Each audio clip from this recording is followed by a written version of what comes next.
Okay, guys, for anybody that has not seen the Obama New World Order Antichrist vids that I've done, you really have to watch it to understand what's about to happen right here before your eyes. If you don't want to go back through the whole series, I think at about maybe part 20, part 21 would be a good place to start to catch up on what's going on. Alright, for everyone else, here we are on chapter 28 of the book of Ezekiel. And we're going to look at verses 13 through verses 19, which is exactly, my friends, exactly what I told you was the interpretation that I found in the biblical narrative that translates everything that I said to you concerning the symbolic representation of the Garden of Eden event, the temptation of Eve by the serpent with the merchandise that has projected itself through space-time into our present as the macro event, which has morphed itself even by name into the Big Apple. Everything is there for us to see if we have eyes to see. So what we need to understand now is that I've been led to this picture here, and this picture here is proven to be a fractal event of the exact same information that we can look at either from the micro or the macro point of view. Now we're going to, if everything I told you is true, I should be able to take this picture and time it out to this same verse that I timed out all the other information to. Watch me do it. This has been in Eden, the garden of God. Every precious stone was thy covering.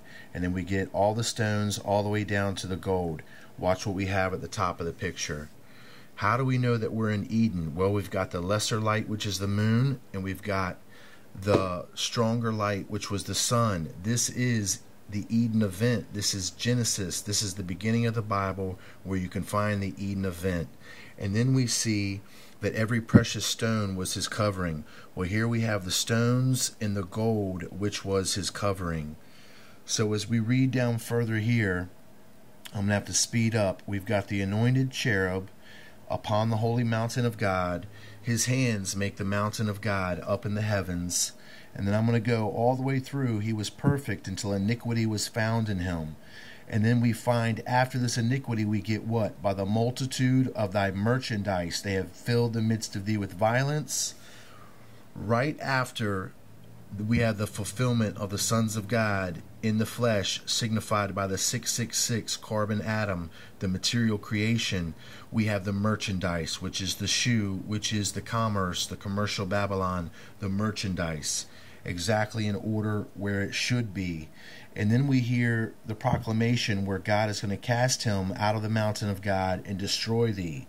So there's a judgment that is gone out upon. And as we read here, it says, thine heart was lifted up because of thy beauty. Thou hast corrupted thy wisdom by thy brightness.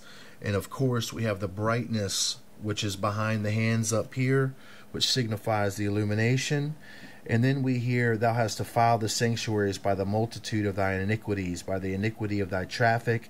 Therefore will I bring forth a fire from the midst of thee, which represents the 911 event, which also will represent the second cup, which is represented by the twin towers, which is represented by the dual nature. And watch what I'm about to show you. And it will devour thee. I will bring thee to ashes upon the earth in the sight of all them that behold thee. All they that know thee among the people shall be astonished at thee. Thou shalt be a terror, and never shalt thou be found no more. That's the ending of commercial Babylon, just like I've explained it to you through here. Here we have the merchandise. Then we have the two towers right here, which are being reflected exactly from the same place they should, which is the apple, which represents the dual nature, which manifested into the merchandise, which is what the shoe I told you is. Well, I told you that the two towers are also the merchandise. Watch this. Even here we have the reflection in the illusion of which the two towers were the illusion. These black lines right here being reflected here are the reflection of the two towers. This is signifying the first and the second cup event. Notice how Babylon fades away even in its own illusion, just like the scripture says, found no more.